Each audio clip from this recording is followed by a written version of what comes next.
What's up, Lions? Jacob here, and welcome to another Blue and Gold Friday. Today is Friday, September 22nd, 2023, and we want to welcome everyone in Lions Nation to the first LPNN episode of the school year. We here at the LPNN are so excited to be back and to keep you informed about everything you need to know here at the home of the Lions. Last week, we held our primary elections for class officers, and this week you saw their campaign posters and heard the candidates' speeches. And today, you will all have the chance to vote for your class officers. We would like to congratulate all of the candidates who put their hat in the ring and give a big congratulations to all of our brand new class officers, which will be announced at dismissal today. All right, Lions, we are 1 week into our annual celebration of Hispanic Heritage Month. We have a bunch of new faces here at the LPNN and a ton of exciting stuff to get to. So let's get into the first episode of Your Lions News. What's up, Lions? Happy Blue and Gold Friday, and welcome once again to the first episode of the Lions News for this year. As you know, Liam moved to become a Muhlenberg Mule, so I put him for an upgrade and scored. Lions, I'm happy to introduce you to my boy, Jason the Hoagie Chiotti, to help bring you some interesting facts to think about over the weekend. That's right, Lions, and this week we decided to give you some interesting facts about Cheetos.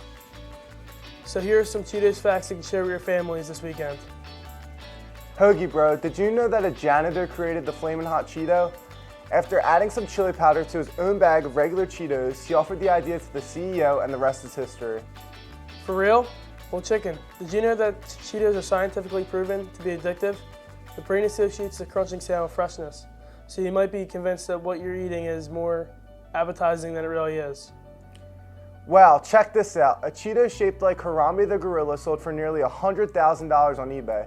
As you may remember, Harambe the Gorilla was a pretty sad story, but one eBay seller seemingly decided to capitalize on the primate's tragic death.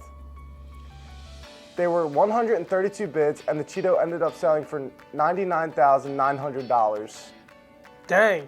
On a much nicer note, Cheetos got its name from Fritos.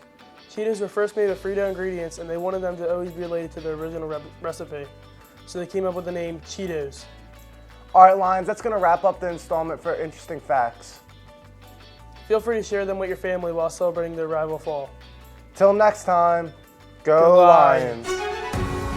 What's up, Lions? Ryan here with my new co-host, Caden, with your weekend weather report. That's right, Ryan. Even though tomorrow is the first day of fall, it's going to feel like April showers have returned. Yep, today we'll be seeing increasing clouds, and Saturday is going to be rainy and windy. By Sunday, we will see some clearing and things will dry out. Alright, that's going to do it for your weekend weather report. Enjoy the arrival of fall, make it a great weekend, and until our next episode, Peace out, doggies. Hey Lions, Caleb and Colin here with your Lions Sport Update. The Lady Lions soccer team is off to an incredible start to the season.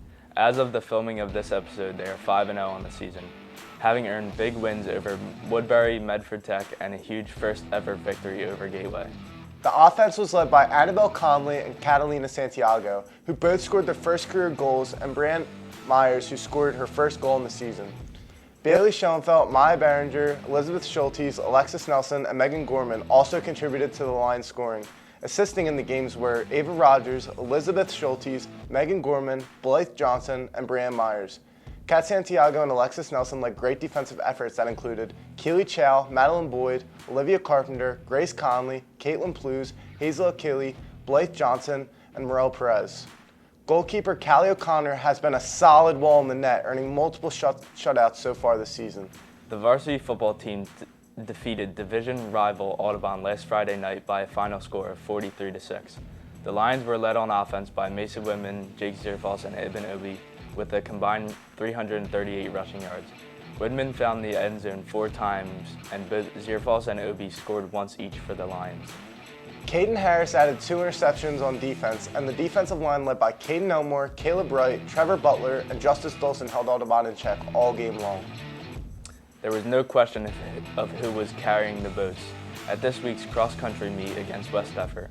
Both the boys and girls cross-country teams defeated West Effort with stellar performances and multiple PRs. Trey Fitzpatrick, Mark Medina, and Marcus Flaggs dominated the 3.1 mile course, and Everald Dice and Ryan James also earned points for the Lions. For the girls, Deja Robert kicked it into gear for a strong finish, and Agaliki Ramundos and Sophia Soto weren't far behind to ensure their spots on the leaderboards. Kaya Mays and Kyla Fleming solidified the win with a strong finish. And lastly, the Lady Lions field hockey team is also off to a great start, currently sitting at 3-0 on the season.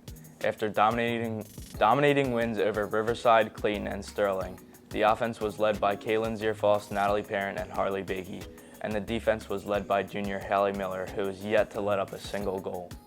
They will take on St. Joe's Prep right here at home tomorrow at 10 a.m., so best of luck, ladies. All right, Lions, that's it for your sports update. Good luck to all of our fall sports. Go Lions! Hey Lions, Carolina here. As you know, this month we are celebrating Hispanic Heritage Month. To kick off the celebration this week, we will be celebrating many different prominent figures with Hispanic roots. And today we chose Cesar Chavez. He was born March 31st, 1927, and rose to become a Mexican-American labor leader and civil rights activist. With the help of Dolores Huerta, another civil rights activist, they formed the National Farm Workers Association, or the NFWA, that would later merge with the Agricultural Workers Organization Committee and become the United Farm Workers Labor Union. Before forming the NFWA, Cesar was involved in many different community service organizations and helped laborers register to vote. In 1959, he became CSO's national director. He helped ensure the success of the Delano grape strike, which went from 1965 to 1970 and resulted in massive changes for laborers. During these strikes, Cesar made a point for these tactics to be nonviolent, organizing pickets and boycotts. Cesar was a great leader, and we honor and remember him for making changes in labor unions and for speaking for those who don't have a voice. All right, Lions, be sure to check out all the Hispanic Heritage Month spotlights, and Viva Leones! Hey Lions, Dakota here with some Lions birthday shoutouts. This week we had Christian Adams, Christopher Busby, Michael Lopez, Kevin Cooper, Anthony Purification, Christian Iotis, Daniel Barlow, Zara Hamadi, Brianna Succhio, and Isabella Catuli. Today we have Caitlin Foley, Riley Hunter, and Adriana Conley. And over the weekend we have Edward Elwell, Zoe Akimoglu, and Nevaeh Best. Hope you all have the best birthdays of your life so far. Enjoy your day. What's up guys, J-Mo here, taking over the jokes for Gamboloni. And since tomorrow is the first official day of fall, I figured I would give you guys some fall-themed jokes. Here we go. How do you fix a broken pumpkin? With a pumpkin patch. What do lumberjacks scream in the beginning of the fall? September! What is it called when a tree doesn't think it's autumn? Disbelief. Okay, one more. How do leaves get from place to place? Automobiles. All right, Lion, that's all the jokes I got for you this episode. Enjoy the weekend and the first day of fall. J-Mo out. Hey Lions, as you can see, there are so many new faces and a few familiar ones for this year's LPNN crew. Hope you guys enjoyed this week's episode. There are so many more to come, so stay tuned. Also, today is our annual club fair, so make sure you're checking out clubs and joining ones that interest you. It's so important to get involved, Lions. Have a good Friday and a great weekend, and go Lions!